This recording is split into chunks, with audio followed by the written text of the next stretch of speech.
Okay, Dr. Adoma, Marquis, let's go ahead and do our official opening greeting and get the show on the road. All right, wonderful. Dr. Adoma.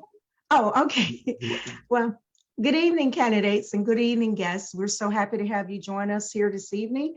As you know, we are the largest Black chamber in the state of Georgia. We focus on issues that are relevant to the small Black business owners. We're happy that you're offering yourself for service. I'm Dr. Diane Adoma, and I am the Vice President of Government Affairs. Also have the pleasure of serving on the Advancing Black Businesses PAC, which is our 501c4. And I believe our president is going to tell you much more about that, and I'll reserve that for him at a later point in time. We hope that at some point in time that you would consider joining our chamber or consider being a sponsor of one of our very special events. We are pleased to inform you that we are the only chamber that we know of who have hosted the U.S. Senate race just recently. And during that particular race, we had just about all 23 candidates represented. And based on our moderator, we did an impeccable job. So we're proud of that. Every year, we also host the annual legislative breakfast down at the state capitol. We have a day at the Capitol planned where we have legislators. We have 2 senators who actually host that event for us. We hope that you will also consider whichever one of you happen to be the winner of this race. We're looking forward to you also joining us down at the Capitol for that breakfast. We also are very strong in sponsoring, and Marquis will tell you more about this, legislation that is indigenous to the small Black businesses to be able to help us have, I guess, economic equality when it comes to government contracting in the state of Georgia. Again, I want to welcome you and thank you for being here. However, your official welcome will come from our president and CEO of this great chamber. And I'd like to introduce our president of the Black Chamber, as well as the president of Advancing Black Businesses, which is our 501c4. Ladies and gentlemen, welcome Marquis Tate. Thank you, Dr. Adoma. My name is Marquis Tate, the president of Advancing Black Business and the Atlanta Black Chambers. And on behalf of our executive board of Advancing Black Business and Atlanta Black Chambers Board of Directors and leadership and its membership, and especially our statewide partners, the Georgia Coalition of Black Chamber Members, which I'll mention in just a moment by name. Welcome to our Lieutenant Governor's Forum. Advancing Black Business is, like we say, Atlanta Black Chambers public policy arm that specifically actually advocates in this public policy space that we are in right now. This is a very important election year, and that's why we are here in front of you today. The mission of our 501c4 is to strengthen advocacy in the public policy space at the local, of course, that state level, and federal levels for Black business owners and Black consumers. One of our top priorities is to increase state government contracting for Black businesses in this great state. As Dr. Adoma mentioned, we wrote our own legislation centered around supplier diversity this past session, Senate Bill 1497, and that is geared towards increasing that under 2% of contracting that goes to Black businesses, while we are 27% of the small businesses in this entire state. So we're definitely looking forward to hearing those policy initiatives that at this lieutenant governor level, that you can actually help us increase the statewide contracting for Black businesses. So we're looking forward to this forum. I do want to mention the Georgia Coalition of Black Chamber Members. I know Melvin may even talk a little bit about this, but this is a statewide race, as we know. So we brought in our Georgia Coalition of Black Chambers, which if I could call out their names, our partners, and we have one of our former president and CEO and president emeritus, Michael Hill, actually listening on the line. I just saw him, wanted to mention that. But Atlanta Black Chambers, Greater Augusta Black Chamber of Commerce, the Greater Savannah Black Chamber of Commerce, the Northeast Georgia Black Chamber of Commerce in Athens, also the River Valley Black Chamber of Commerce in Columbus. So along with several other developing chambers across this great state, we're looking forward to hearing from the candidates. Candidates, please feel free to talk directly to us. As Black business owners, we love when you talk directly to us. We represent a population of over 31% in this state. So we actually get out and vote, as is shown in the past elections. So thank you, Theron. Hey, we're going to turn over to you in just a moment. We definitely appreciate you coming on board with us. Theron has been a great friend of our chamber and our PAC. So we're looking forward to Theron leading us in this area. And Melvin, are you up next? Yes, he You're is. on mute. You're on mute, Melvin. Yeah, just briefly, because I was actually speaking a little bit earlier, so they've got enough of me, but I do want to drive the point home about civic engagement. And so our organization, we focus on a few different things, but one of them is definitely an increased level of civic engagement as an objective for our organization as part of our mission. And so these activities are very important, again, to inform, educate, and empower our community. And Marquis did mention, so this is a statewide race, as you all know, and we've invited our partners from across the state. So you're not just speaking, say, Metro Atlanta this evening. And so we're very excited to have those other Black chambers, which are a part of the Georgia Coalition of Black Chambers. Thank you so much. And at this time, we can turn it over to our man, Mr. Theron Johnson. Is that? No, I'm going to introduce Diane? him. Go ahead, Diane. Mm-hmm. Yes, I'm going to introduce our moderator. Our moderator this evening, of course, is no secret to any of you. Our moderator is the founder and CEO of Paramount Consulting Group, which is a full-service bipartisan public affairs and communications firm based in Atlanta, serving clients in the corporate and political sectors. He appeared on the weekly Fox 5 Public Affairs program, the Georgia Game, and WABE-FM's Political Breakfast podcast with Dennis O'Hare. Paramount Consulting Group specializes in governmental affairs, lobbying, and campaigns. Theron is a political strategist and commentator who has served at senior levels of federal, state, and local campaigns, such as those for President Joe Biden, former Atlanta Mayor Kasim Reed, Congressman John Lewis, and former President Barack Obama. He continues to advise members of Congress, leaders in state government, and mayor of one of the largest cities in the nation, including Atlanta Mayor Keisha Lance Bottoms and DeKalb County CEO Michael Thurmond. Theron is frequently quoted in Newsweek. He's quoted in the Washington Post, the New York Times, the Atlanta Journal, Constitution, the Political Insider, Politico, Roll Call, The Hill, and many, many other publications.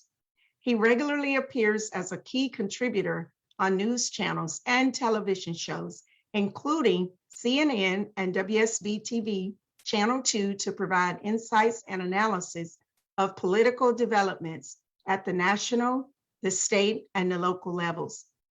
In 2012, Theron was honored by Georgia Trend magazine as a recipient of the 40 Under 40 Award, recognizing Georgia's best and brightest, and by the Atlanta Business Chronicle as a recipient of its 40 Under 40, Atlanta's Rising Business and Community Leaders Award.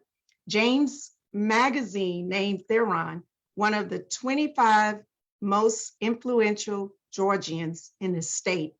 Additionally, Politics Magazine named Theron amongst the top 10 Democrats in Georgia, and he was the only, and I say the only, African-American to be named a Campaign and Elections 2010 Rising Star. Ladies and gentlemen, please welcome our moderator this evening, Mr. Theron Johnson from the Georgia Game. Well, thank you so much, Dr. Doma. Really appreciate those kind words. I'm going to jump right in, and my goal is to make sure that we get out of here at 8:30 on the dot. And so what I'm going to do, if it's okay with you, Dr. Doma and Marquis, I'm going to give the candidates who are on the screen basically a minute to introduce themselves. And I think it'll be very helpful for our audience to know. So what I'm going to do is I'm going to go through the flyer that I have in front of me. So I'm going from top and I'm going to go clockwise. So I see Jason Hayes. We'll go to you first. And then next will be State Representative Eric Allen. Hello, thank you, Mr. Theron, for the introduction. Again, the name is Dr. Jason Hayes, Democratic candidate for Lieutenant Governor right here in Georgia. I've been a Georgian for 8 years. I'm a medical doctor, board certified. I'm also a small business owner as well. I have an executive master's in business and also a master's in public health. Essentially, I'm here because I'm here for people as opposed to a party. Georgia's ranked 43rd in healthcare. We need someone that will go to the top of the ticket to make sure that all Georgians have healthcare access. Also, 2, making sure education is a priority. 3, economic growth, especially in communities with marginalized people. And 4, voter access, voter protections. Please look me up, www.jasonhayes4forga.com. Thank you. Dr. Hayes, thank you so much for the introduction, brother. And I appreciate you following the rules and staying under 1 minute. All right, next we're going to go to State Representative Eric Allen. Thank you, sir, and thank you for the Black Chamber for having me. I am State Representative Eric Allen. I represent Georgia's 40th District, which is primarily in Cobb County, but also a little bit of North Atlanta, and also serve as the chair of the Cobb County Legislative Delegation. I look forward to this dialogue today. I'm also a former small business owner. Even though I had my MBE status and a GSA schedule and everything else, it was so hard to get business in the state of Georgia.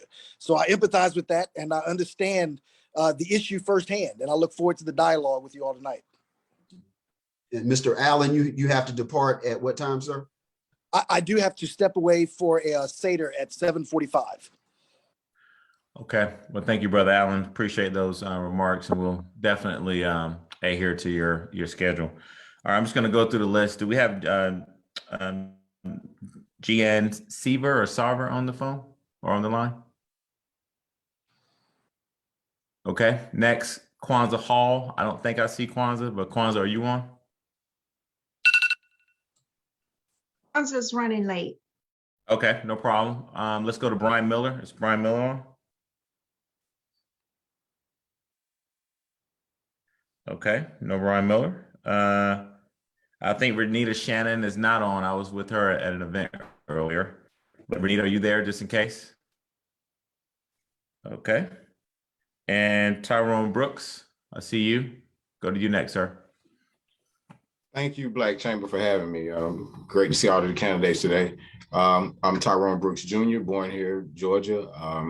I'm running because I love Georgia. I'm from Georgia, got family all over this great state. I have a pleasure of having an MBA in international business. I've been a business owner since 1995, and I've been working in venture capital since 2005. And I'm running because I'm seeing that we need new ideas, bolder initiatives in Georgia in particular to expand our economy and modernize our economy. So I'm running on economic development, community safety, and equity. And in particular, I see this small businesses in the state of Georgia, they're not receiving equitable services and equitable funding for startups and ideation stage companies, which are primarily in Black and brown communities. So I find this as a time for us to have new leadership, new ideas, and bold initiatives, which is why I'm running for Lieutenant Governor of Georgia. Thank you. All right. Thank you, Brother Brooks. I appreciate those remarks. Is Matt McGregor on? Okay. Ryan Graham, I see you in my top left corner. Yep. Hey, thank you to Advancing Black Businesses for having me tonight and putting on this event. My name is Ryan Graham. I'm running for Lieutenant Governor as a Libertarian. I'm also the chair of the Libertarian Party of Georgia. I was born and raised here in Georgia. I graduated from Georgia State University with a bachelor's in computer science, and I'm currently employed as an IT project manager for a software consulting company. My campaign slogan is "Strike the Root." It's a quote from Henry David Thoreau. "There are 1,000 hacking at the branches of evil to one who is striking at the root." And it speaks to the typical politician's tendency to be reactive and implement bad policy as a reaction to bad outcomes from other bad policy. Basically, they're hacking at the branches of evil.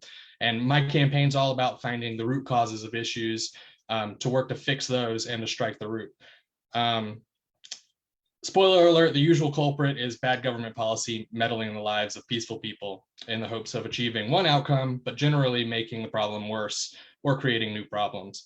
So my platform planks are educational freedom, criminal justice reform, and election reform. Make sure people have a voice.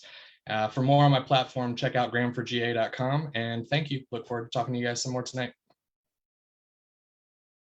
Okay, thank you so much. All right, next I'm gonna go, is Rashid Malik on? All right, I don't think I see Butch Miller, but I will call his name just in case. Butch, are you on? And Bert Jones, I don't think I see Bert. But Bert, are you there? Okay. Charlie Bailey, who's used to probably going earlier because of the alphabetical order, but we'll go to you next. Thank you, Theron. My name is Charlie Bailey, and I'm running for Lieutenant Governor because every day the vast majority of Georgians get up and they go to work and they're worried about, is my kid safe? How are they doing in school? If I get a hospital bill, can I pay it? Do I have the insurance to pay it? Do I have the money in my account to pay it? And instead of working on those issues that are closest to the hearts and the lives of the people of Georgia, our main two Republican opponents in this race are in a competition over who can be the biggest authoritarian, engaging in a politics of hate and division that says not everybody's vote does matter the same, and not everybody's child matters the same, and not everybody's school matters the same. I'll tell you what I believe. I believe that we are all human beings, that we all love our families, and that we all deserve the same dignity, the same respect, the same measure of justice, the same measure of safety, the same opportunity to build for our kids and our families a better life with more opportunity than the one we had. Those values are what driven my career, whether it's as a trial lawyer representing folks against big corporations and insurance companies, or as a prosecutor, prosecuting organized crime and gangs. Those are the values that have driven my career, and those are the values that drive this campaign. Those are the values that will drive my tenure if I'm lucky enough to become your Lieutenant Governor. Thank you.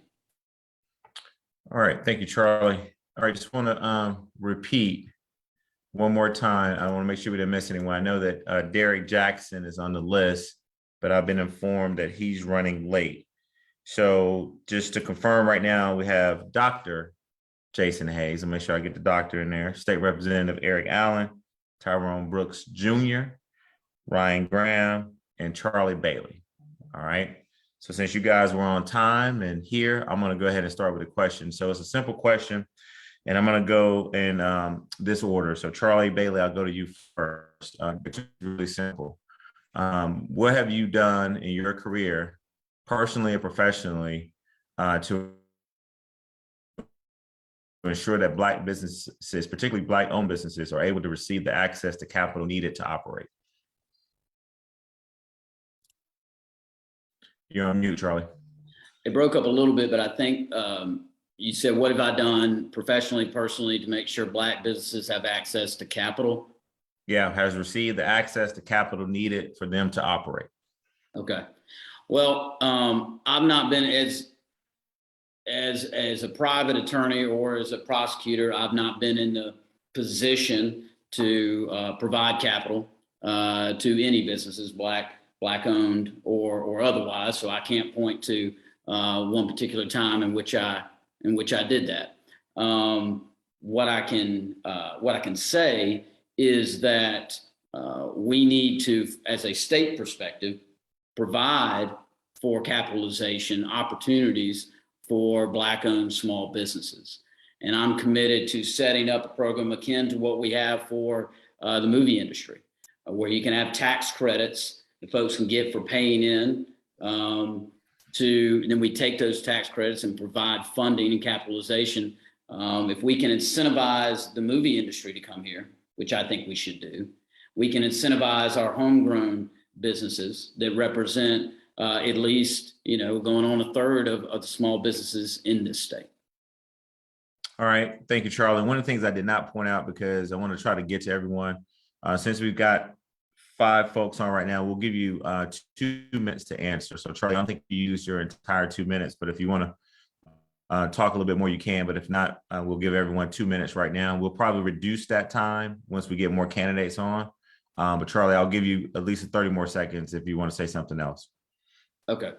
Well, it's kind of what I said. The state has that power to determine. We set in a budget, we set with tax policy what our values are.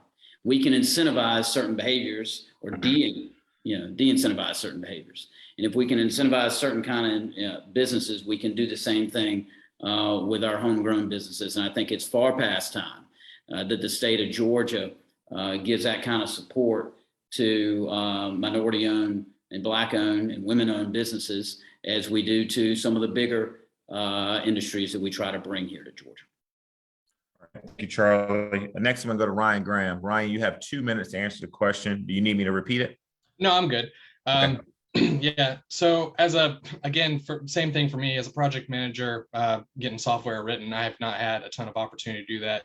I'll say I patronize businesses, don't really care who owns it or not. And so that's the best I can do there. But as far as carve outs in the tax code and things like that, we don't believe, as a libertarian, I don't really believe in any kind of carve outs. So when you talk about incentivizing or disincentivizing by using the tax code, that has been used in the past to punish people for the color of their skin, and for various other reasons that, they pick winners and losers. And frankly, I think if it's good enough for, the movie industry, it's good enough for all of us. You should extend it to every single business in Georgia. If you can't do that, then you shouldn't do the carve out just for one particular business. So an even playing field and no carve outs for anyone really, unless you can give it to everyone. Thank you. All right. Thank you. All right. Next, we're going to go to Tyrone Brooks Jr. Same question. All right, thank you. Well, I have had the opportunity to work in this exact arena since 2005. And as I stated, I've been a business owner since 1995.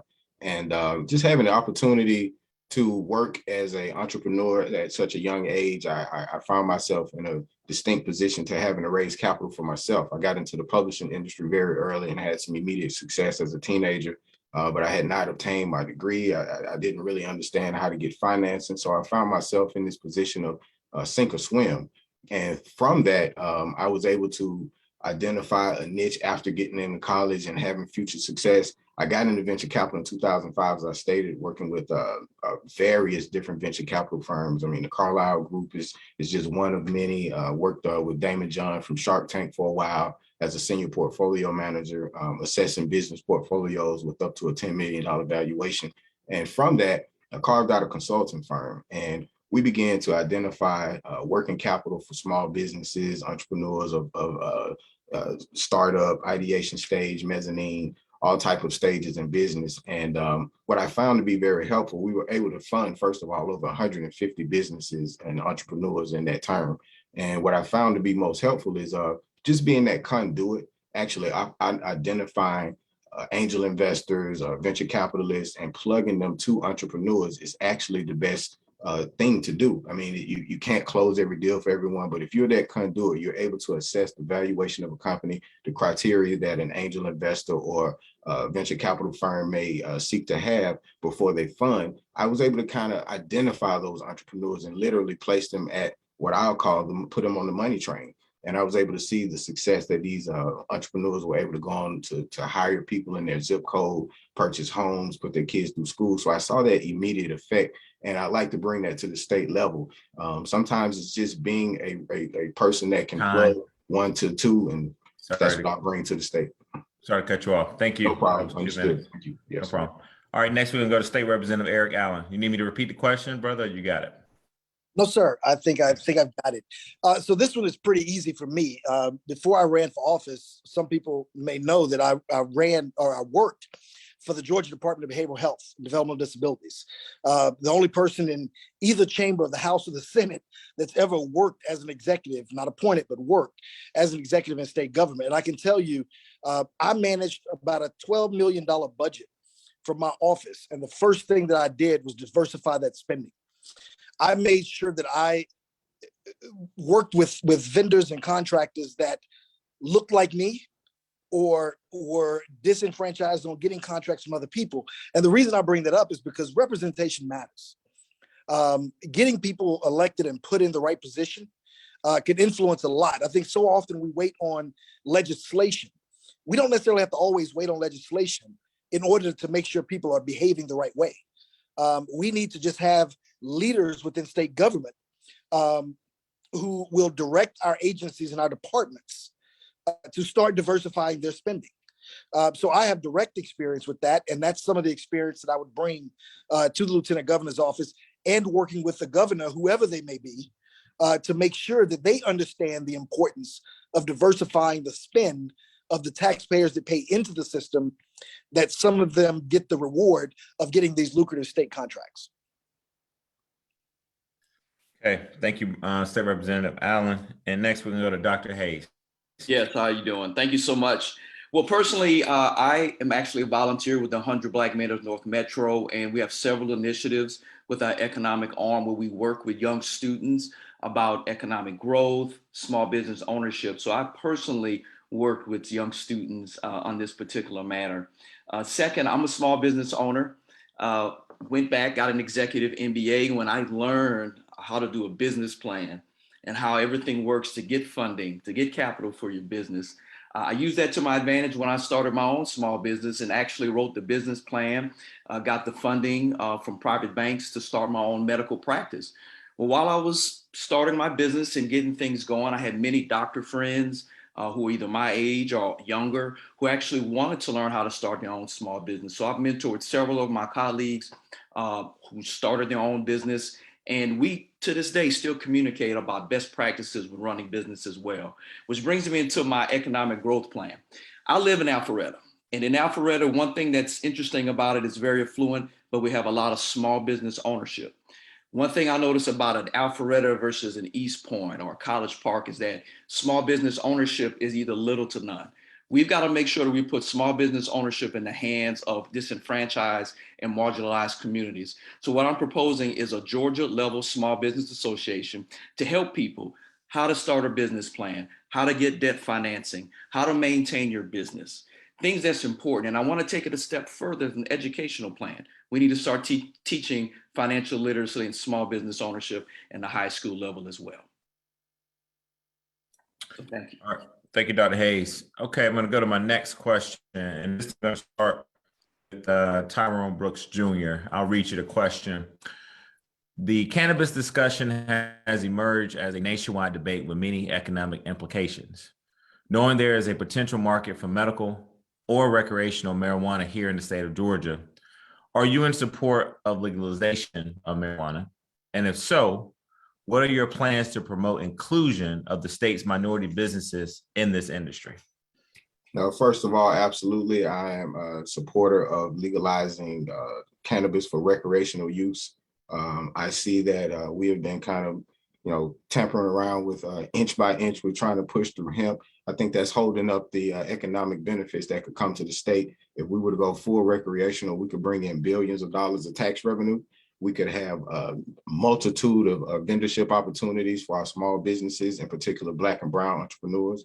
And I think that we just have to continue to push for legislation and also enforcement of legislation when we do pass it to ensure that there are equitable distribution of dispensaries, licenses, permits.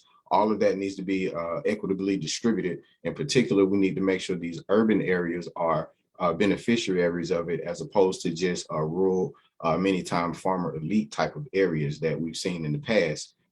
So I'm a full supporter. Let's get it in. Let's get these thousands of jobs here. Let's get this billions of dollars of taxable revenue. We could then further invest in our communities, hire our teachers. Pay our teachers more, possibly, and reinvest in community safety. So I'm a huge supporter of it, and happy 420, everybody. And that was an appropriate day to ask that question. Thank you, Mr. Brooks. I'm going to go to State Representative Allen. You broke up a little bit, but I think you were calling on me, Thayer. That is correct. State Representative Eric Allen. Okay, thank you. Yeah, so, being on in the House, I've seen the struggles we've had with just getting off the ground the medical marijuana situation, the medical cannabis. I think that we should have had written more strongly into law the minority participation. And even this year, when we went back and took another bite at the apple and tried to relieve ourselves of all of the litigation, there was still not a robust conversation about including minority businesses. So we've, before we focus on the legalization of marijuana, I think we need to make sure that we're doing everything we can to have the minority participation in the industries that we're opening up now. As it relates to the legalization of marijuana, once again, I think that we need to take incremental steps, and we first need to make sure we stop criminalizing marijuana. Right now, more so than legalization of it, we've got way too many Black and brown youth being locked up and futures ruined because of our criminalization of marijuana. We are Georgia. We are going to have to take some smaller steps. We got to be realistic about what we want to achieve. And before we try to go full blown legalization of marijuana, I think it's more appealing to a broader majority to decriminalize marijuana and empty our prisons and our detention centers from people with very petty marijuana crimes, or as they call crimes, or possession lockups. So I think there's more of a phased approach. I would like to get to the legalization, but right now the focus needs to be inclusion on the medical and decriminalization of marijuana offenses. All right, thank you so much, Representative Allen. Next, we're going to go to Dr. Hayes. Same question. And I agree with Representative Allen. First thing is that the prison industrial complex has been used to the detriment of Black and brown people, not only with crack cocaine laws, but also the discrepancy with marijuana as well. So the first thing I would do is not only decriminalize, but also expunge everyone's records who actually been arrested and also put in prison based upon minor marijuana offenses and whatnot. Second thing I would do is being a physician, I would push for medical marijuana use, especially for individuals who have epilepsy, children, marijuana using cannabis oil and also creams as well that can be used for pain. And then the third thing is that I would love to tax the corporate conglomerates. All of a sudden now, marijuana use is fashionable, especially for corporate conglomerates and people that are in upper echelon. So tax them and use those monies to help communities that have been ruined by the criminalization of marijuana, and also help to support small business owners, especially in disenfranchised communities. Thank you. Thank you. All right, next we're going to go to Ryan Graham. Same question. The full legalization of cannabis has been part of the Libertarian Party platform since 1971 when we were established. So we've been talking about this for 50 years. Yeah, legalize it already. I don't tax and regulate it. I think it's a plant. There's no reason to tax and regulate it. I wouldn't oppose some tax and regulation scheme, but to get it done. But let's not do that. Let's let out every single person who's behind bars right now, who's in jail for just possession or sales or anything like that, any nonviolent crimes, expunge their records, let them go. And this whole licensing scheme that Georgia's got going right now, the best way to make it equitable to everyone across the board is to not do a licensing scheme at all. Don't stand in people's way. And what it ends up doing is saying, people that have been selling it right now who are breaking the law, you're going to take it from them and you're going to give it to the big conglomerates that Dr. Hayes was talking about. And that's not right, especially if they were nonviolent to begin with and just, selling a little cannabis on the side. So, I mean, small businesses could thrive on this. We need to just not make a mistake and do all the licenses and stuff and make it just legal for certain people. We need to make it legal for everyone. Thanks. All right, thank you, Ryan. Charlie, we'll go to you next. Yes, I'm for the full legalization of cannabis in our state. Washington State just in 2020 alone brought in $600 million in tax revenue off taxing cannabis. We're a lot bigger than Washington State. That's a lot of money that we can use to put into schools, to hire teachers, to pay them more, to strengthen our technical schools. It is far past time that we legalize cannabis. And I've seen it from the prosecutor's angle too. There's a lot of violence that swirls around the illicit sale of marijuana. And there's a lot of times a murder case will end up and it's because somebody tried to rob the weed man. That happens more often than I think folks realize. So if we take it out of the, take it out of the shadows, and yes, we should regulate it. It is a controlled, substance.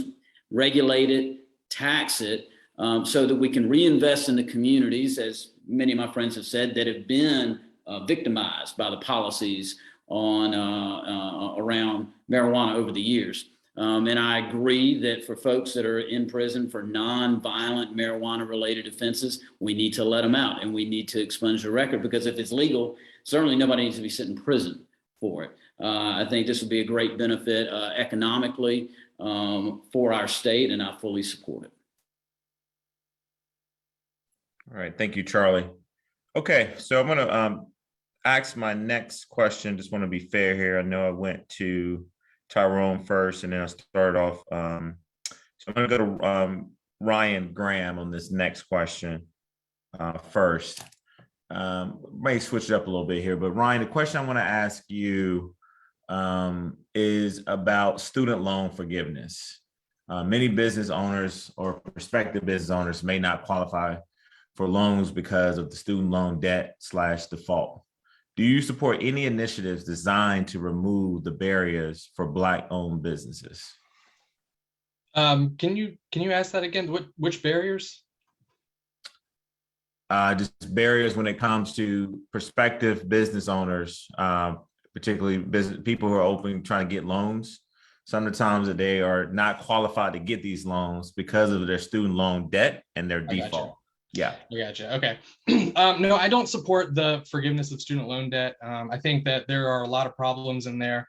I talked about striking the root, and the root cause of that is actually federal backed student loans that the lenders basically are willing to give it to anybody without any kind of risk to themselves, because the federal government will pay off those loans, will pay for those loans. They'll back those loans if they get defaulted on. So basically, the lenders are incentivized to give out bad loans, and then when people default on them, then people who are likely to default are getting lent the money, even though they shouldn't have got it in the first place.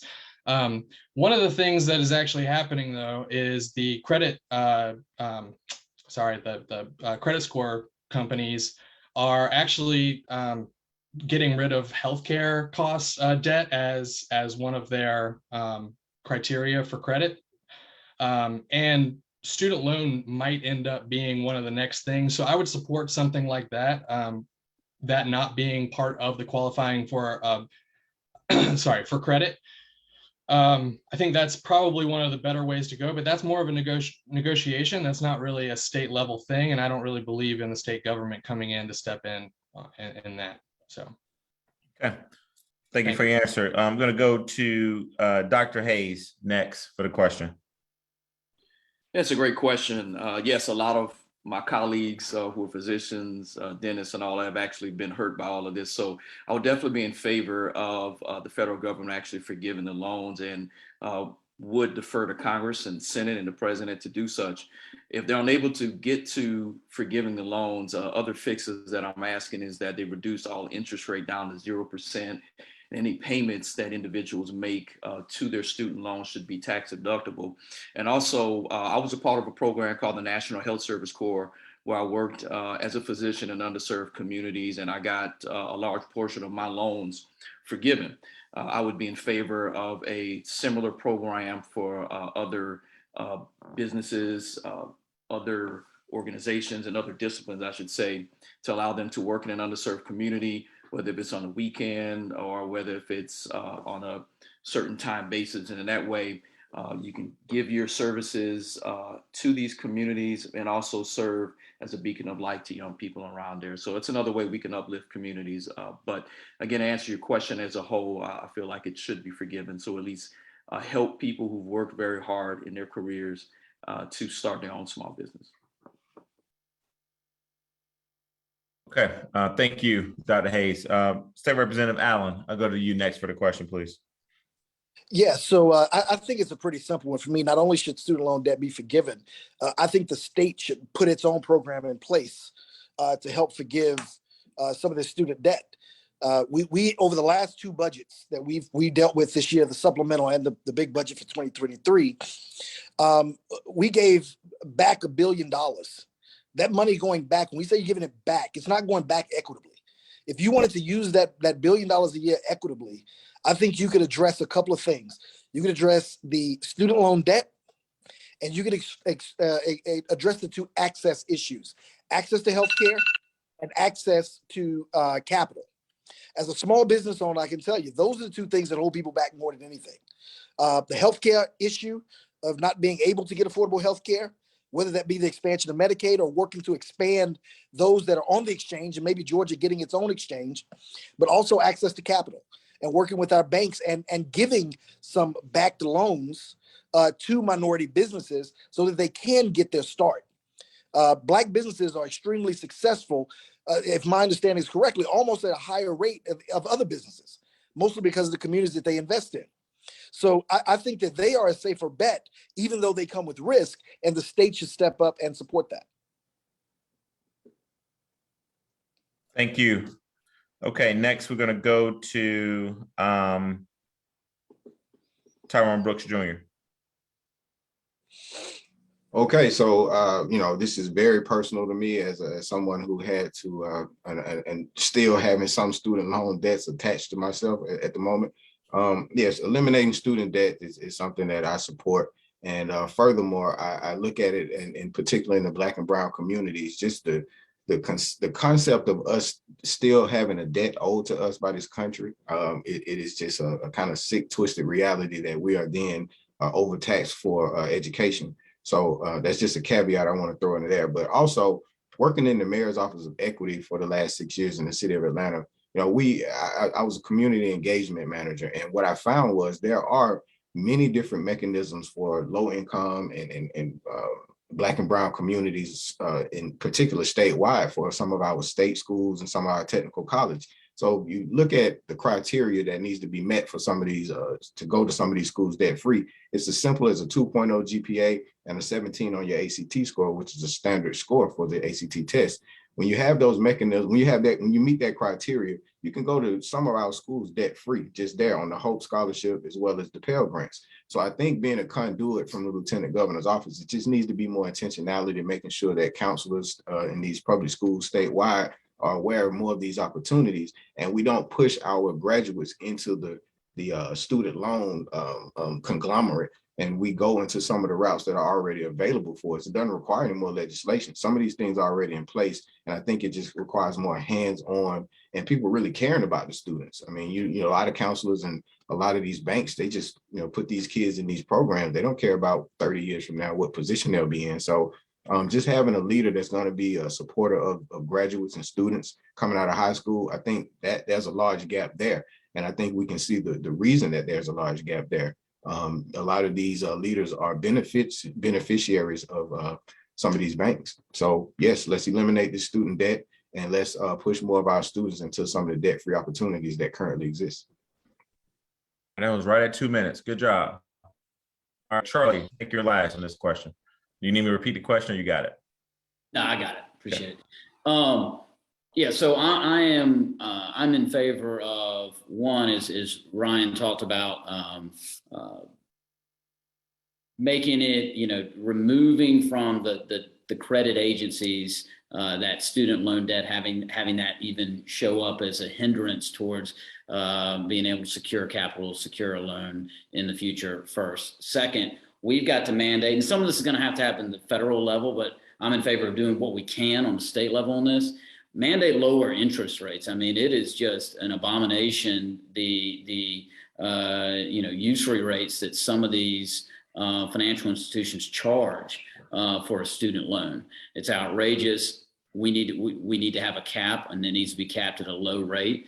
And then third, I think we should forgive some amount of student loan. I think there should be a cap on that. Because some people decide whether that cap is at 50,000, 60,000, 70,000. We should probably study it and come up with an exact number. I don't know if some people made decisions to go to different schools. because of the impending debt they might have. So I think having a cap is probably a responsible way to start with it. And then Tyrone is right on. Go back to the what got us into this situation. We've got to restore hope to what its original intent was. Part of that is making technical school tuition free again. It is not.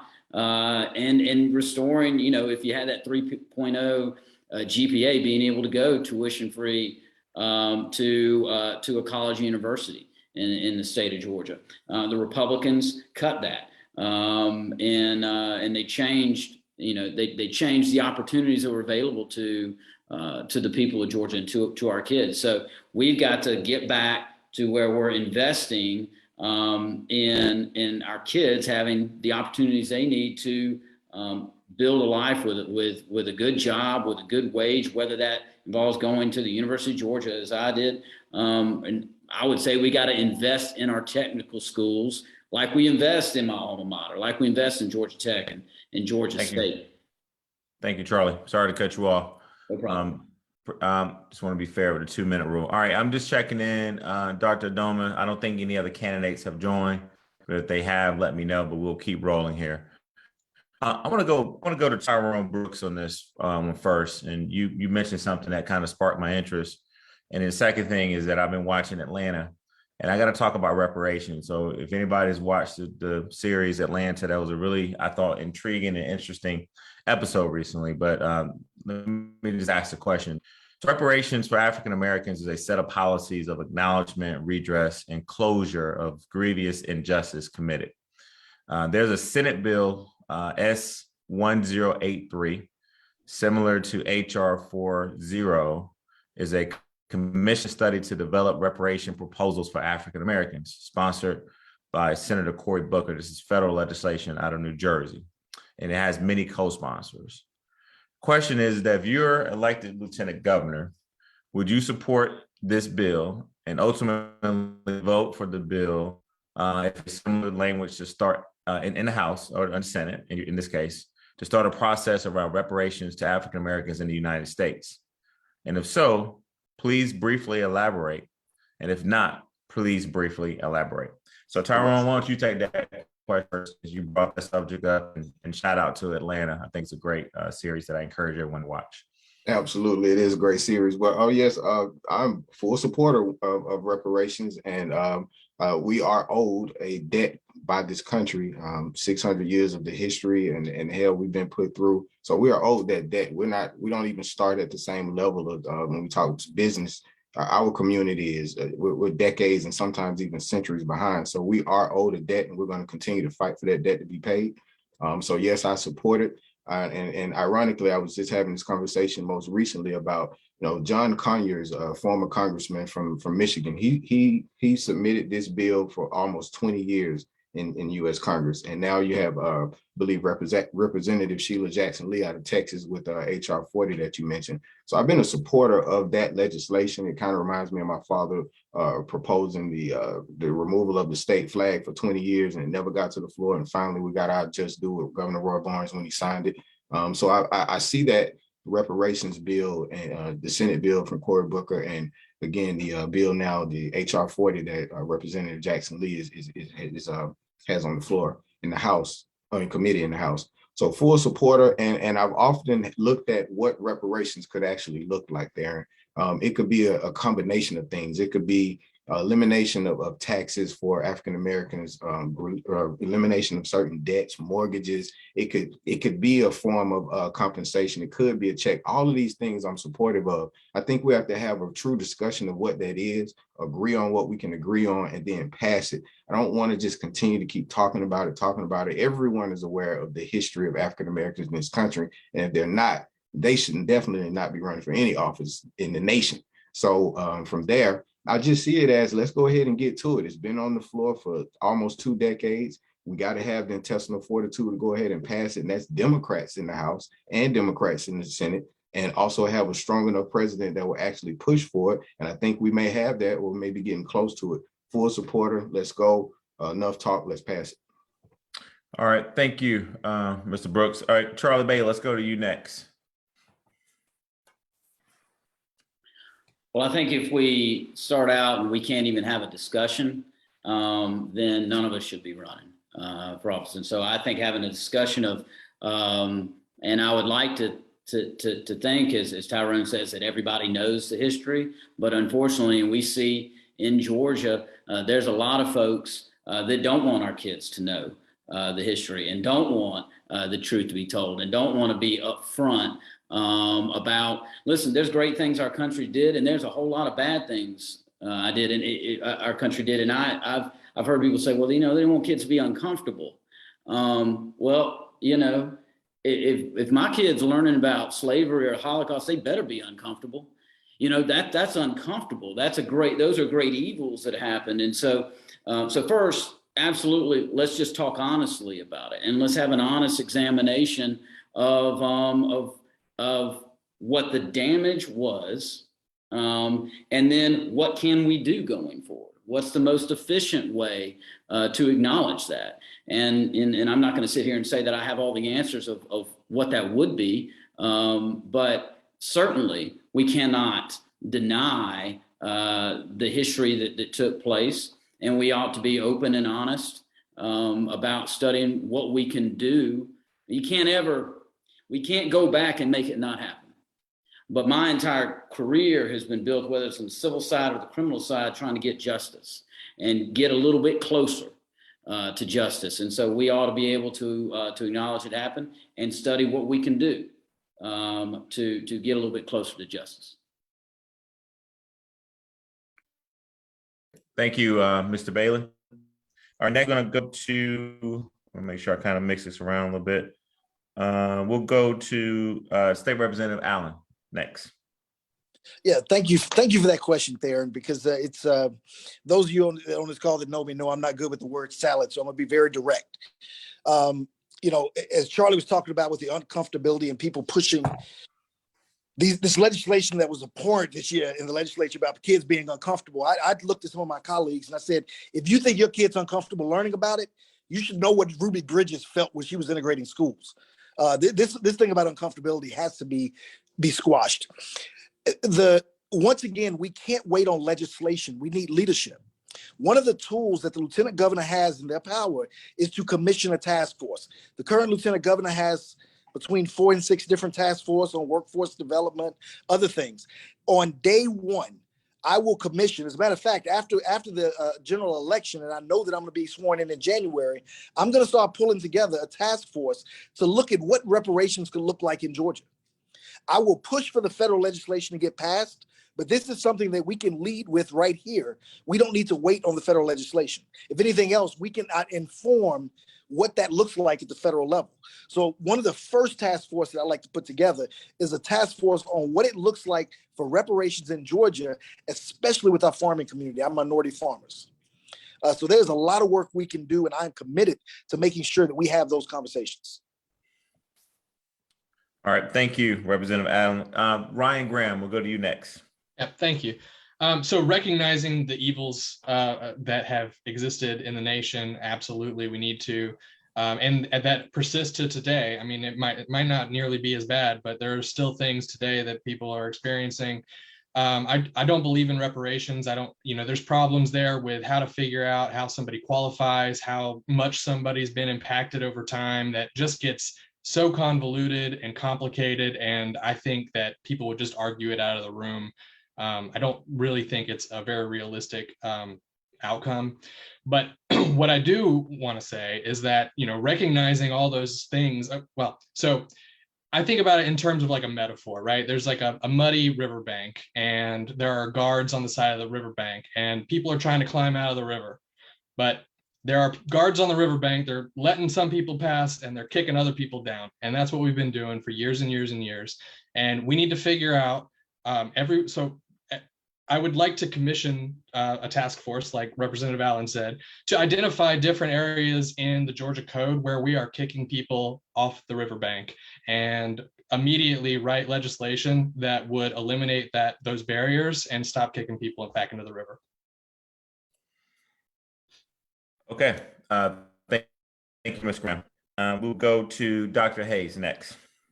This is a great question. So the rabbit hole goes very deeper. We talk a lot about slavery and reparations. And what I tell people is that the wages from slavery and even how slavery was is debatable. And what I say about that is that everyone has a different thought about how it goes into play. But what I want to throw into this is that we have to start looking at who are actually African American and are we indigenous here to the Americas. There's a big study out that many of us, over 95% of us who are considered African American and Black here in this country, are indigenous to the Americas. And a lot of us have gone into slavery or sharecropping because our land was taken from us via when we were with our indigenous tribes, taken away from us by the federal government with broken treaties. So using the Fifth Amendment, eminent domain, we have to prove our land rights. And my goal as Lieutenant Governor is to make sure that we get the information that is stored here in Georgia, also with the University of Georgia's anthropology department as well. I want to prove that many of the Georgians who are here, who are part of two of the civilized tribes, Cherokee and also Creek, that your land rights are given back to you and that you be fully compensated by the United States federal government. There's more to this.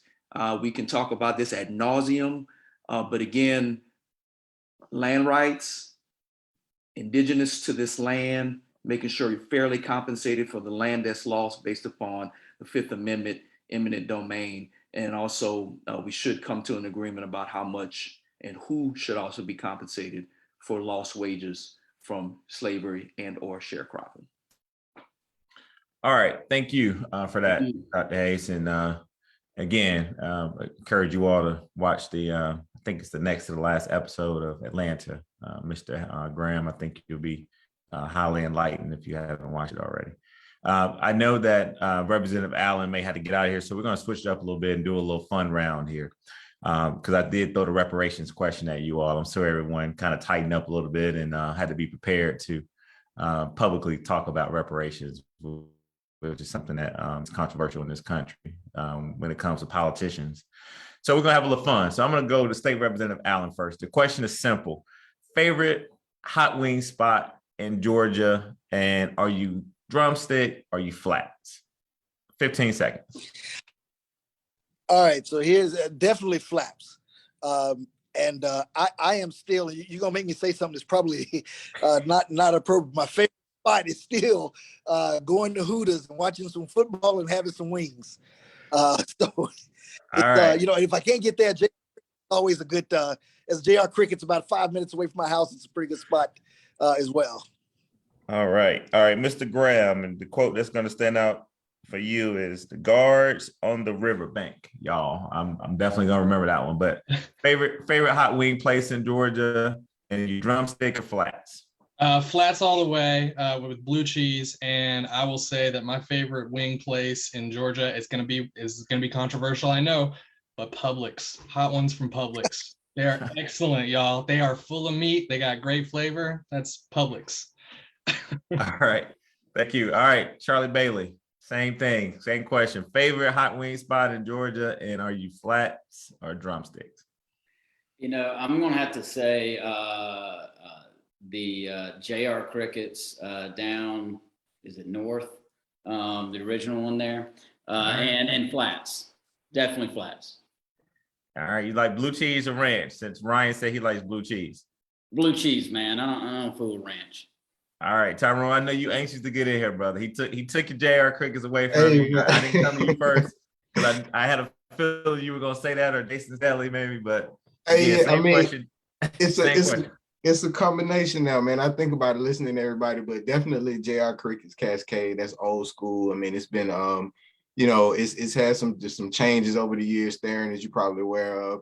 Mm-hmm. But my favorite used to be Home Box in the AU. Man, it was a spot over there. It was amazing. I hadn't found that recipe since, but I'm a drumstick. I like the drumsticks, man. The two bones always kind of too much work. So, but I eat them all. I don't go in and just ask for all drums. And I'm blue cheese too, no ranch on there, and lemon pepper. Got to go lemon pepper. Man, that Homebox. You got people in the chat talking about Homebox. I think you're too young to remember Homebox, boy. But All right, Dr. Hayes, Alpharetta. My wife has a shout We out to don't my have- wife who has a dermatology office Oh, yeah. at Alpharetta. So what do you like? Your wings? I like Wingstop. I love lemon pepper wings. I'm a drum person, and ranch. Ranch is pretty good, so I usually go with that. All right. Well, I thought I would lighten it up a little bit. When we did Atlanta Black Chambers, and we didn't talk about reparations and hot wings, y'all. So we had to definitely make sure we get that in. Real quick, I want to get this question in because Representative Allen, I know you're going to probably have to leave here in a second. Matter of fact, I'll come to you first on this. So we have 4 Democrats, right, running, and 1 Libertarian. Am I correct in that? Okay. Yeah. On this call.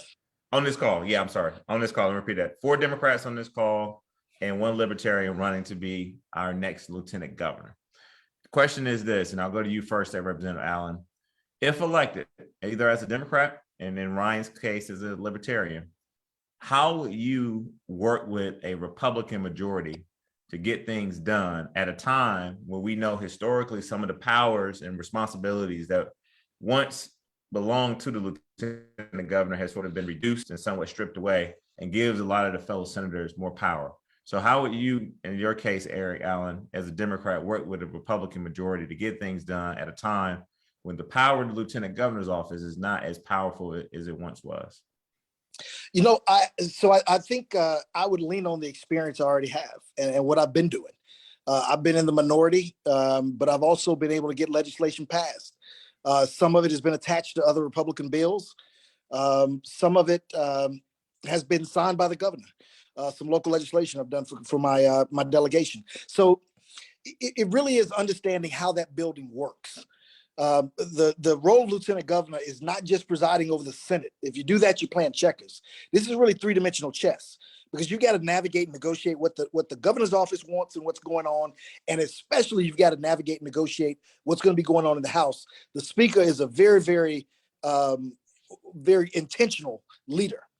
And understanding how things get done, nothing is going to get past my chamber unless his stuff is getting through my chamber as well across the hall. So when you talk about working, it's not just working with the Republicans inside of the chamber, the Senate chamber, it's also working across the hall. So understanding you're working across the hall, across the aisle, and down on the second floor in order to be effective to bring everything in. So I think it's, some people talk about this role a little Pollyannish and naive, thinking it's just presiding over the Senate for 40 days. As the only person that's been in the legislature, only person that's worked in state government, I have a different perspective and understanding of what that's going to look like. And if you'll allow me, Theron, I don't know if it's appropriate or not, but if I can have an extra minute just to close, because I got to step away. Well, you got 30 seconds left on this, so I'll give you an extra 30 seconds. How about that? Okay, 30 seconds, that's fine. So you got a minute total. Okay, So well, I thank the chamber. As I said, I've got a Seder that I had committed to with our local rabbi months ago. So I'm here at an interfaith Seder in Cobb County. I'm going to go into the room. He's let me use his office, so I thank him for that. But before I leave, I just want to make sure I let everybody know that I am the only candidate in this race who has a perfect rating with the Georgia NAACP, who has a perfect rating with Georgia Conservation Voters, was the 2021 Legislator of the Year from the Georgia Mental Health Consumer Network. So I truly am running on a record. I'm very proud of my record. I'm not running on rhetoric or talking points or anything that's lofty. What I want to do is get into a position where I can continue to be effective.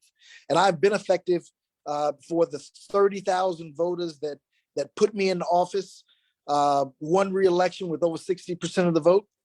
And I want to bring all of that experience. The other thing I'll say is, as a Democrat, if there are any Democrats on the line that are going to be voting in the primary, I am also the only Democrat. Okay, I'm the only Democrat in this race who has won the general election in November against a Republican. And we have to be thinking about winning the seat in November and not just winning the seat in May. Thank you very much, Theron. Thank you, Black Chamber. And I look forward to the next conversation. All right, I don't want everybody to say I'm being unfair, so I'll give everyone a little extra time. But thank you, Eric, and be safe out there. Dr. Hayes, I'm gonna come to you next. Okay. Perfect. Okay. With the question. So one thing I want to ask the American people is this: do you have more money in your pockets? Are your communities safer? Are your small businesses thriving like they always have before? If they have, vote for these career politicians who are quoting a lot of things using procedural text. Going and in working in the legislature is procedural.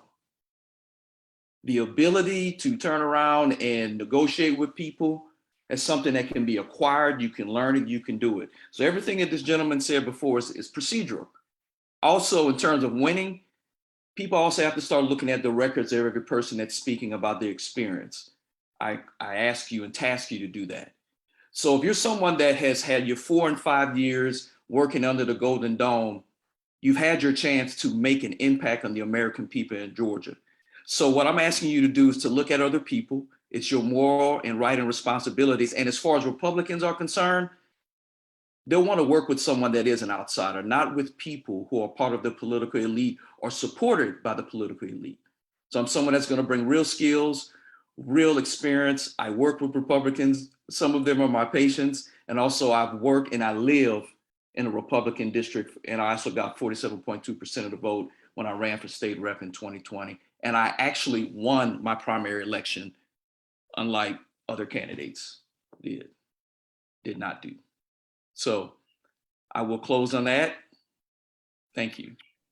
All right. Ryan Graham, next, St. Near next, and do you need me to repeat the question? No, I'm good. So as a libertarian in this race, I have the added benefit of I will be alone in the Senate. We do not, because of ballot access laws, we don't actually have any Senate candidates in any race right now. They would require about 9,000 signatures just to get on the ballot. So we don't have any candidates for that. But what I'll have to do is work with people in both the major parties on the issues where we align. We align on plenty of things. So I think that, stuff like educational freedom, Republicans have been going strong on some of that. I go a lot further than school choice, but, I could work with Republicans on school choice and help clean that kind of stuff up.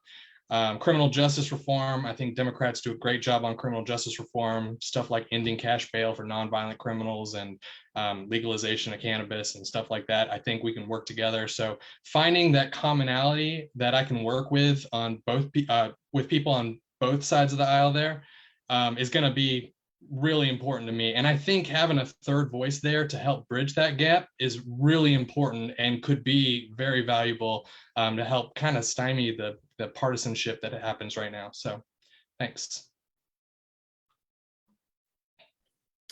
All right. Want to make sure I keep the order going here. Tyrone Brooks, I haven't answered you that question yet. Yeah, so you're next. Okay, thanks.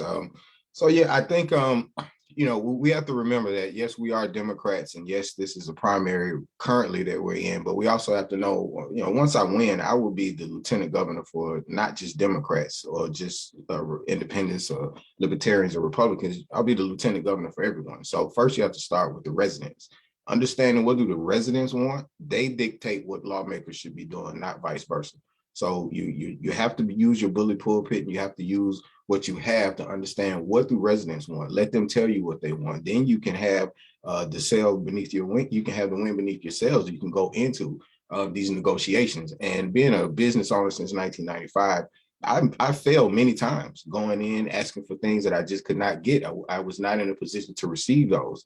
So I understand that it's about negotiation, and it's not always about who you speak to, it's how you speak to them. There will be times that you will have to go with your party, against your party, but you have to always be going with the residents. So I look at it as if we can find consensus around some common things. I think we all want an opportunity to prosper in the state of Georgia. I think we all want an opportunity to have safe communities. And I think we all want to at least see, opportunities for our kids and better schools and have an equitable distribution of services and make sure that they're all available to all our residents. So I think you start with that common ground, identify on the other side of the aisle and all sides of the aisle who agrees with you. And when you find that commonality, you go for that vote and you try to craft legislation around that and get that passed. When you have things that you just fundamentally disagree with that are just breaking your moral code, you just have to shut it down. And as lieutenant governor, that's when you may have to use the other tool, which is kick it to a committee that you don't want to see the light of day, such as our latest gun bill. Something like that would have came across my desk or came to the floor, it would have never seen the light of day. And that's just because it breaks my moral code. But if you're talking economic development and ensuring that our residents are connected to capital, I'm putting my foot on the gas on that. And I'm going to work with anyone who wants to get that done. So sometimes it's about how you speak to people, not necessarily who you speak to. All right, thank you, Mr. Brooks. Charlie Bailey, do you need me to repeat the question? You got it. I didn't ask you that question yet, right? I know I went to Eric first. No, not yet. No, and I got it, working with Republicans. So I'm not going to presuppose that when we get started that Republicans are going to be against everything we want to do. Let's say Medicaid expansion, which is my number one priority. You know, I'm from a rural part of the state, Harris County, Georgia. We've had in the last 10 years, 8 rural hospitals close because of the Republicans' abject moral failing in expanding Medicaid in this state. Well, if we go into a negotiation on that, you go senator by senator, and you have a conversation and you show them how many of their constituents could benefit, you know, both from getting health care that they don't have, what hospitals could reopen that had to close. And so, you know, you go issue by issue, and we're probably going to gain 1 seat in the state Senate. And Darren, you would know this better than probably us. If we gain 1 seat, we need 6 Republican votes to pass something through the state Senate. That's the truth. So issue by issue, you have those individual conversations. And I'm not so certain we can't get Republicans for some of these things we want to do. But I'll say this, if they don't want to come along, Darren, I'm going to raise more money than for Democrats running for the state Senate than have ever been raised in the history of the state of Georgia. And we're going to go out and we're going to beat the people that stood in the way of the progress for the people of Georgia. And that's what, you know, so I'm going to work with anybody, as Tyrone said, but I'm not going to be afraid to go out and replace the folks that are standing against the people of Georgia getting health care, getting the education, getting the public safety and equal justice that they need. Thanks, Mr. Bailey, on that question. Let's actually stay on healthcare for a second, and it's a 2-part question. I'm gonna go down the list here. So, Dr. Hayes, I don't think I've gone to you first yet. Maybe close to it. You got some supporters listening. I don't want them to say I was being unfair to folks, but we'll go to you first. So, it's a 2-part question. Charlie just mentioned Medicaid expansion. So, I want you to, in 2 minutes, touch on that. Do you support Medicaid expansion in Georgia, and why? And then the second part of the question, which I think is kind of related, is we know that there's a high cost of healthcare for small businesses. And a lot of times people struggle with providing healthcare for their employees, and in particular being a small business owner. So what would you do to help reduce the high cost for healthcare for small businesses? And do you support fully expanding Medicaid in Georgia? And if so, why? Absolutely. So as you're aware, I'm a physician. I'm also a small business owner, medical practice. I'm also a Georgia Medicaid doctor, and I've also practiced in underserved communities with the Health Service Corps. So yes, I am 100% for Medicaid expansion, but also we have to make sure that we recruit doctors and healthcare systems to be involved. In other words, if everyone gets healthcare or Medicaid expansion, they're going to need doctors to go to and healthcare systems willing to take on the influx of new patients. Therefore, what I'm pushing for small business owner doctors to get better reimbursement rate, number one. Number two, negotiate with the healthcare systems that are available who can actually take on the influx of new patients. And 3, and I'm gonna explain this, we got to get the doctors that I'm speaking of, the healthcare systems credentialed to get Georgia Medicaid. So that's the other thing people have to be aware of. You can say Medicaid expansion, but if you don't have doctors credentialed and healthcare systems credentialed with Georgia Medicaid, people will just have catastrophe insurance. So that's the first thing. The second thing is that I mentioned before, I'm a small business owner, and it is hard for small business owners to get health insurance, even for myself as a doctor. So one of the things that I propose is that to make all small business owners and also the employees eligible for such a Medicaid expansion.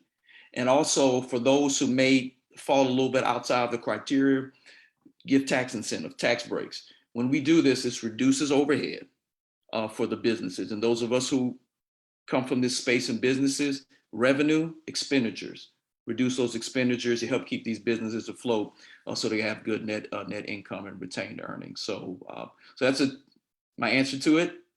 Thank you so much. All right. Thank you, Dr. Hayes. Let's go down the list here. Tyrone Brooks Jr.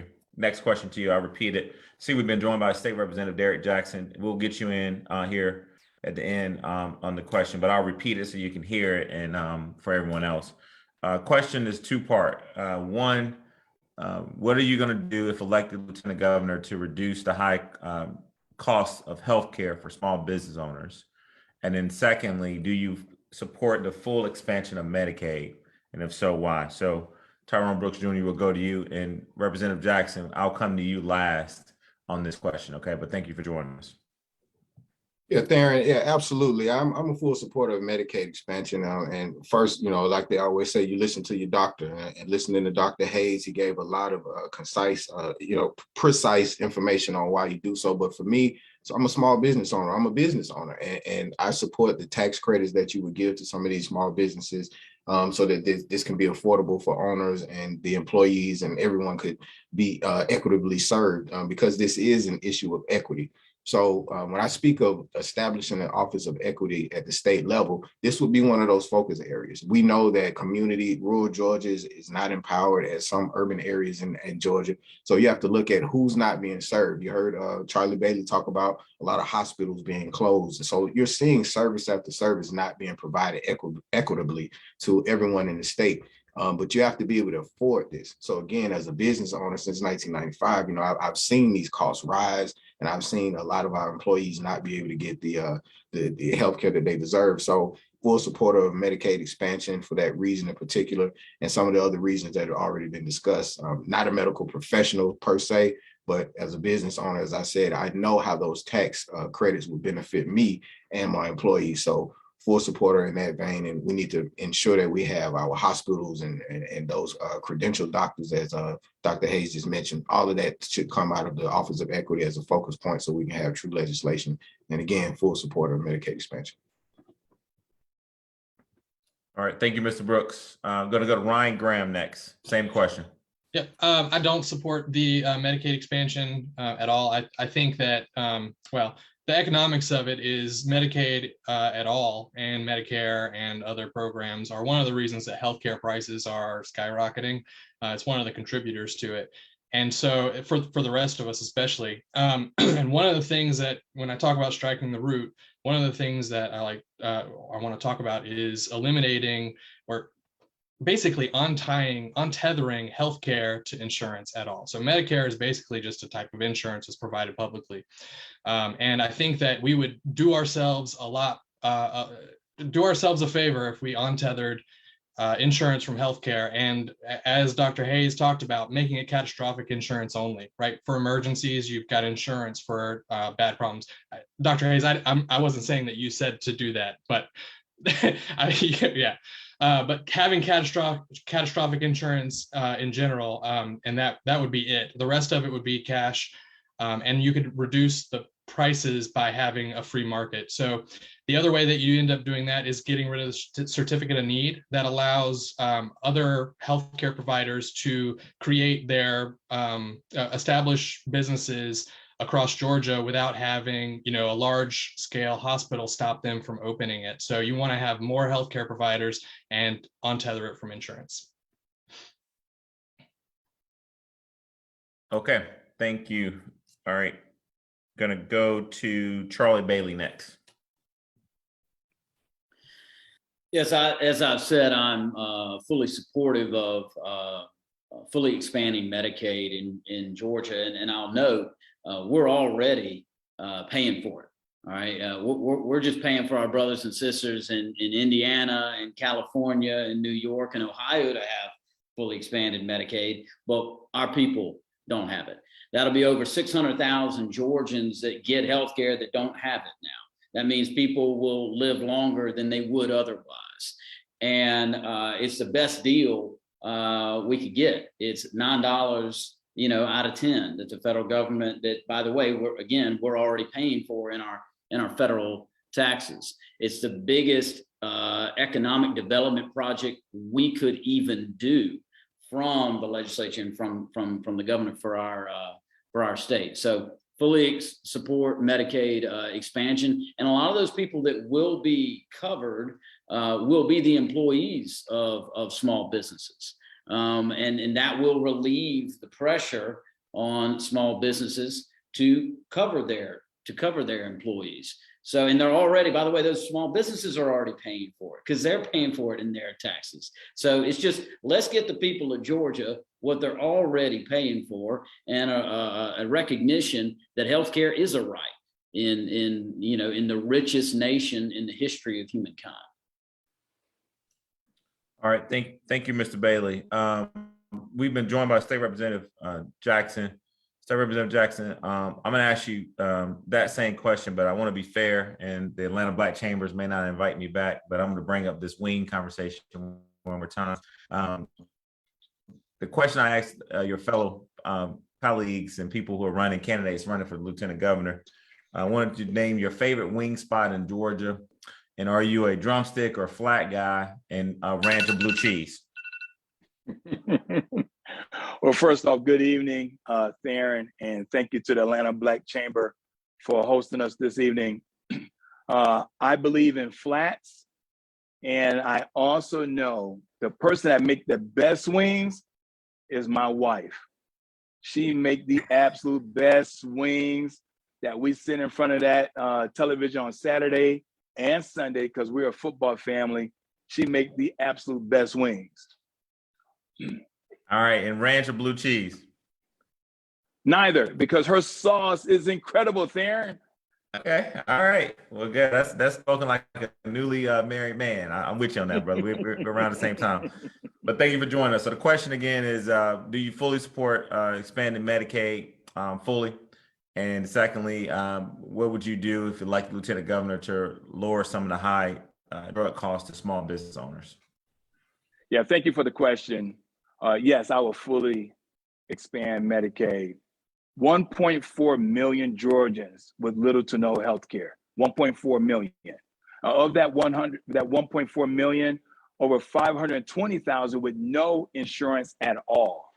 When you think about where we are as a state, the reason why we not only need to fully expand Medicaid, but Georgia need to also put some money where their mouth is too. We don't need to do any patchwork, don't do any waivers. Here's the reason why not only small business would benefit from this, but big businesses as well, because everyone wants a healthy workforce. And so we got to make sure that we expand Medicaid so that way the 70 counties that do not have an OBGYN, 60 counties do not have a pediatrician. That is incredulous to me to have any counties of the 159 counties without an OBGYN and a pediatrician. Why is that important? Because every small business wants a thriving, healthy family. And so you don't want to be in one of those counties that don't have the health infrastructure to sustain their workforce. Here's the other reason why you want to expand Medicaid, fully expand Medicaid, and Georgia also need to put some money towards this in a right way, is because we just discovered in the last 2.5 years, Theron, how fragile our healthcare system is. And so we want to make sure that we have 28,000, we got 28,000 deficit for nurses. We need 28,000 nurses in Georgia. We got a deficit.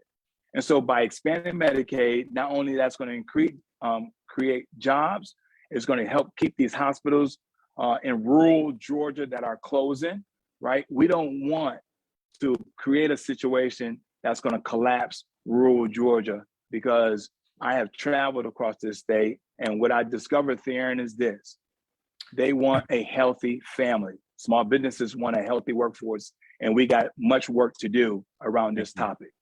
Thank you. I appreciate that. And one of the things I failed to mention, Derek Jackson, is that we give each candidate 2 minutes to respond, but you were right there at that 2-minute mark. One thing I want to encourage people to do who are still on the Zoom call, and we appreciate everyone still with us, is to make sure you pay attention to the chat. And I also encourage the candidates before we wrap up here, because I promised everybody that we will be off this call by 8:30. This is a good debate, but it's long, 2 hours. And so please, everyone, pay attention to the chat, chime in. There's a good conversation going on there right now about Derek Jackson coming in with a very interesting and heartfelt, politically correct answer about saying that his wife makes the best wings. But also want to encourage the candidates to make sure you would post your information on there. Dr. Hayes, I think, has already done so last time I looked. And so make sure that you do that because we want people to be able to interact with you after today. So I just wanted to make sure I got that plug in. And Dr. Adoma, if it's okay with you, I probably will go for another 15 minutes here and then turn it back over to you guys around 8:20. But again, just want to encourage the candidates to post your information in the chat. And also, if you guys have any questions that you want me to ask the candidates, I will allow 5 minutes of the program today for me to maybe ask a question in the chat. So I would ask the people at the Atlanta Black Chambers to help me maybe facilitate because I'm trying to run the debate and be timekeeper. But definitely want to make sure that this is interactive. All right, so we're going to go to something that I know that a lot of us are thinking about, and even though that we're over it and we're trying to move to the next phase, but that is COVID-19. We're all reading the statistics about how some of the numbers in some cities and states, we see the numbers going back up. There was a bold decision by our airlines, particularly Delta, our home airline, to basically make masks optional on aircrafts. So my question is sort of related around Black businesses who were all hit very hard with this deadly disease, this deadly pandemic that we just went through. And a lot of these Black businesses did not get full access to the recovery money that was out there, and particularly some SBA loans. So my question is, and we'll start with you, Representative Jackson, because I want to give you some time to chime in. Remember, you have 2 minutes. The question is, are you prepared if elected lieutenant governor, and if we have another spike in our cases, what would you do as lieutenant governor to work with local municipalities, county and cities, many of whom are on the front line with the state, who all get the federal funding, to make sure that we keep our citizens safe and educate them about this deadly pandemic that we would experience? And then secondly, what would you do to establish some type of mechanism to make sure that Black businesses are fully aware and capable and qualified to get some of the federal funding that will come Georgia's way when it comes to recovery, particularly with the SBA? Thank you for the question, Theron. I'm the only candidate that walked into Governor Kemp's office in March of 2020 and asked him to set up a military triage to reduce the stress of the hospitals that was happening down in Phoebe in Albany. Why am I stating that point? Because we have to make sure that our healthcare infrastructure is in place. We're watching right now, Shanghai just did a lockdown. They're in their 3rd week as a lockdown. And so we got to make sure that we keep all 10.8 million citizens safe. But at the same time, we have to step up and step in where the federal government may create a gap. Over 1/3 of 700,000 small businesses had to close their doors. And of that 1/3, 56% were Black businesses. And so we have enough money, Theron, to respond to small businesses. Our surplus just this past fiscal year is $3.2 billion. And so we have to make sure that we put our money where our mouth is. The government should show up and help our small businesses. And that's what we can do. We can create a pool of dollars to help our small businesses to still deal with this COVID. And we wouldn't, and if Governor Kemp would have did what I asked him to do back in March of 2020, we would not have 31,000 Georgians to have died to this COVID. We know how to do this. We got the capability, we got the know-how and the expertise. We just got to exercise the political courage because we got the resources and the money to do it.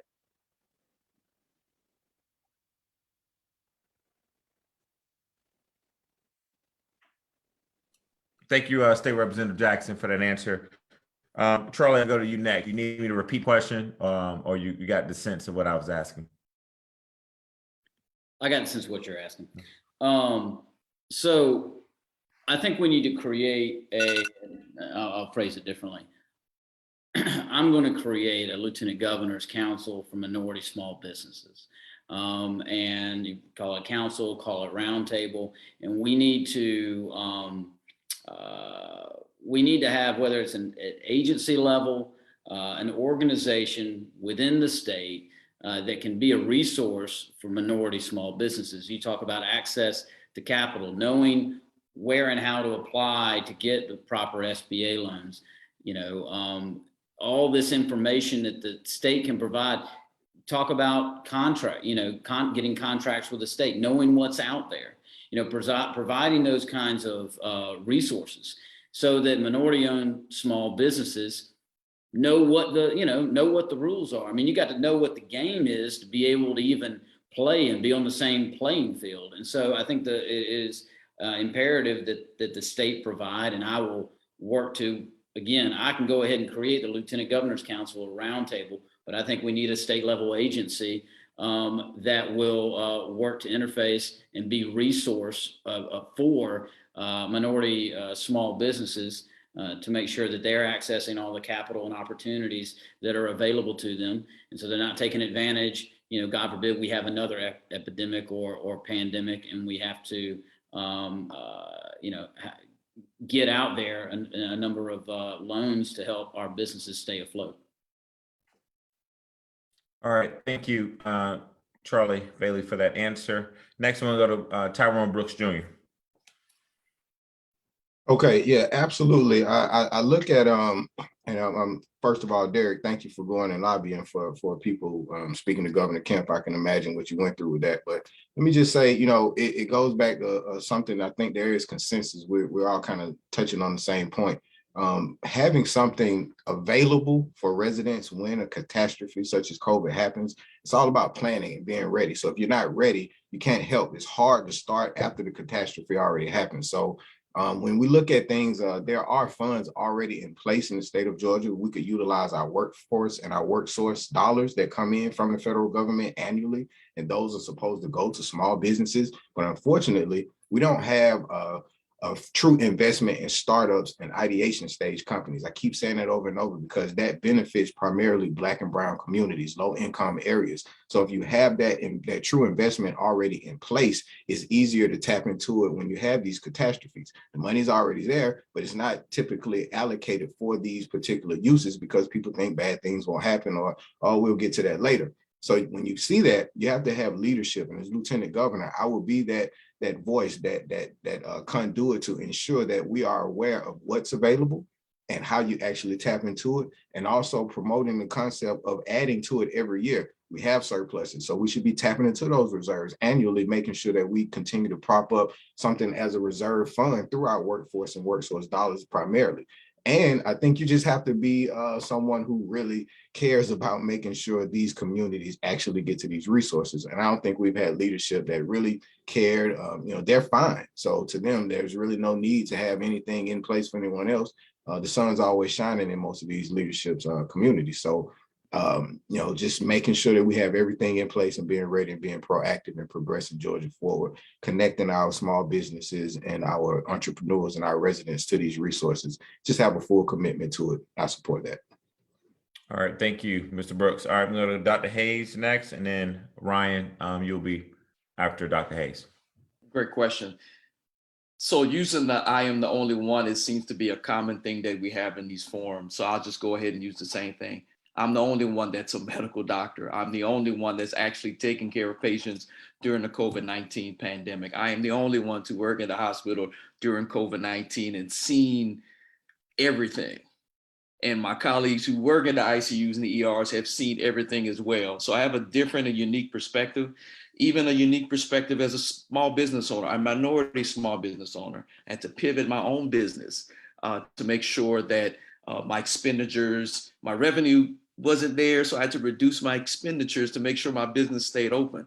I'm the only one who's applied for PPP. That's the Payroll Paycheck Protection Act loans, economic injury displacement loans. I actually did it myself with the help of my accountant as well.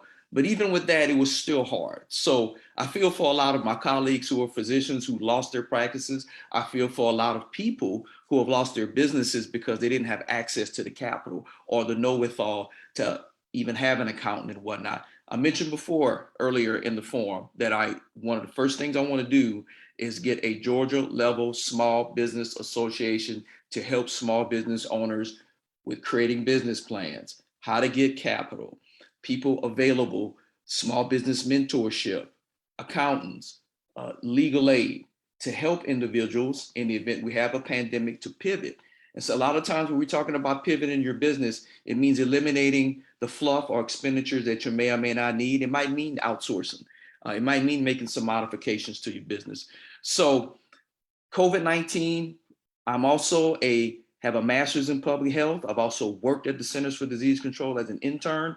So I am the perfect candidate for this particular situation. And in the event COVID-19 gets better or worse, especially if it gets worse, I will be the de facto chief medical officer of the state, and I will advise and direct everyone, including the governor, to make sure that we take care of the American people here in Georgia and also our small businesses and make sure that they are available. All right. Thank you so much for that Thank answer, you. Dr. Hayes. All right, Ryan, we're going to go to you in that same question. And also, as we close, I will give you an extra 15 seconds. I don't know if you've been monitoring the chat, but your name has been mentioned in there a couple of times. So I'll give you an opportunity to address some of those comments that were made. Okay. Yeah, so as far as COVID response goes, Republicans across the country have been trying to dictate to businesses that they can't require masks, they can't require vaccines, and Democrats have been trying to mandate to all businesses that they must require masks and must require vaccines.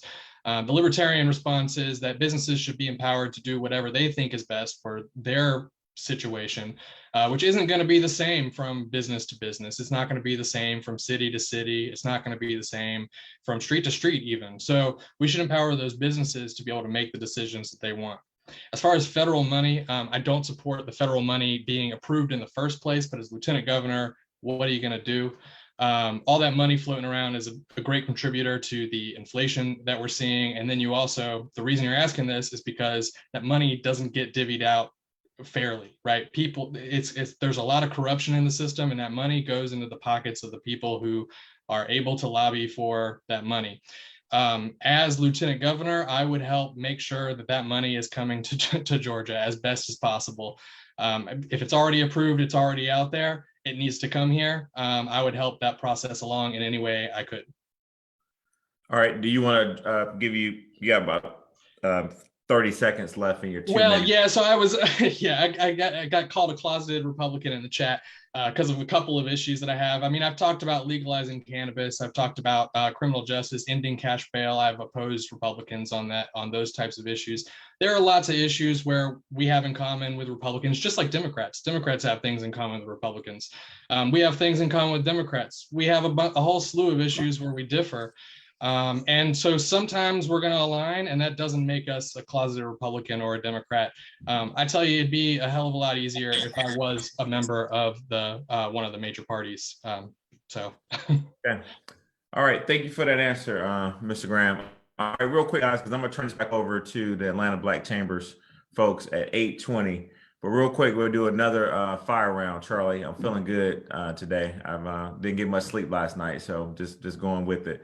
All right, quick fire round question, and it's really simple. Tell us a Black business in Georgia that you frequently support, and you cannot say the same business that your opponent says. So again, the question is, tell us a Black business that you frequently support. Ideally not a restaurant, because I think you guys named some restaurants for our audience. So I'll start with Charlie first. I'll give you guys an opportunity to go first. So Charlie, why don't we start with you first? Not a restaurant.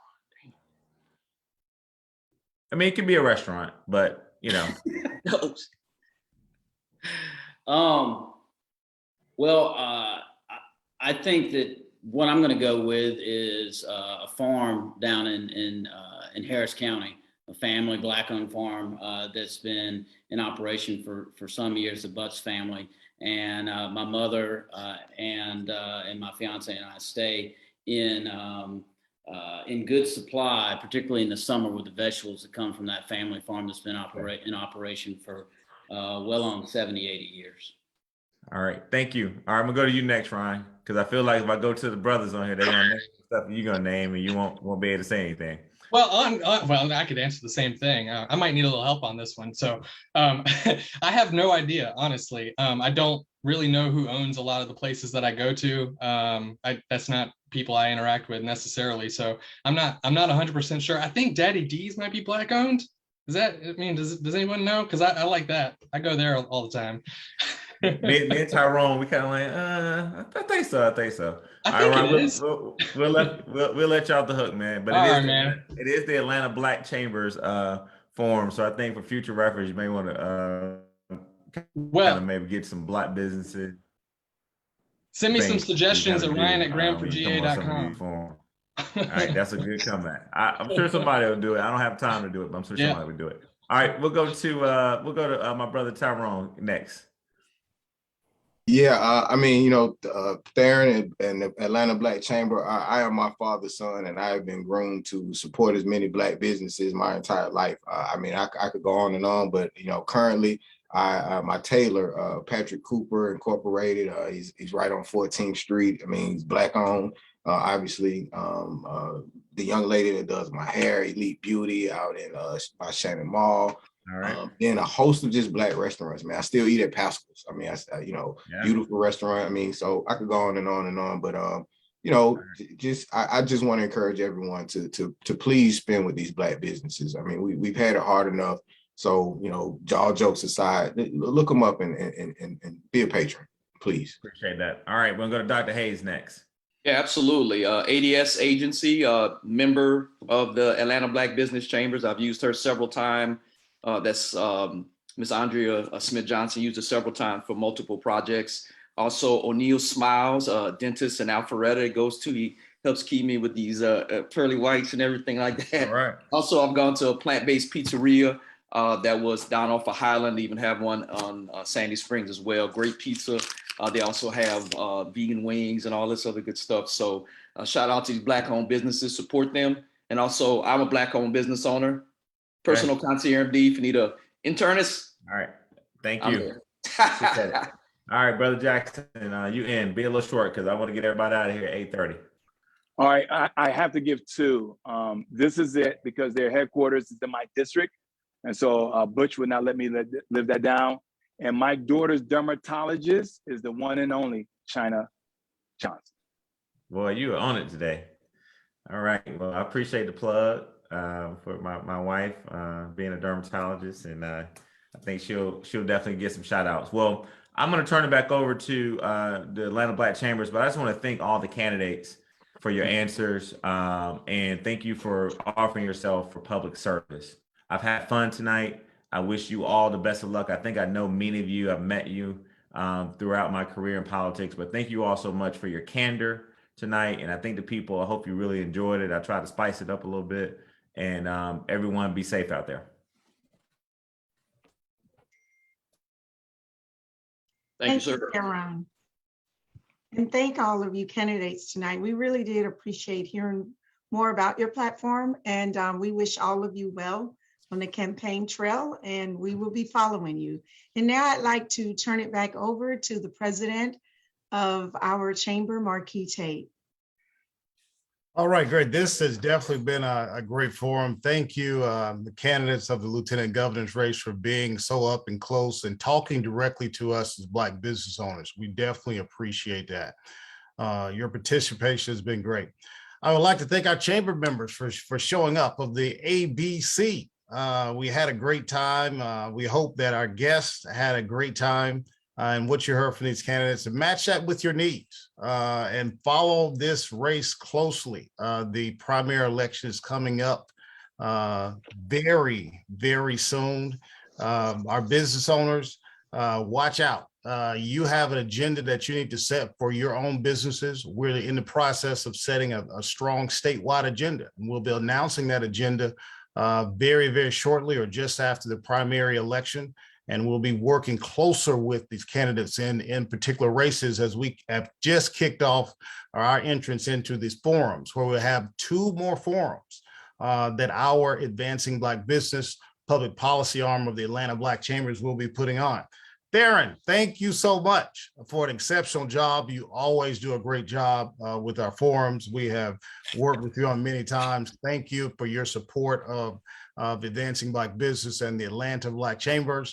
I also like to thank our executive board of the ABB Advancing Black Business, of course, Dr. Diane Daniels-Adoma, our secretary, our vice president, Melvin Coleman.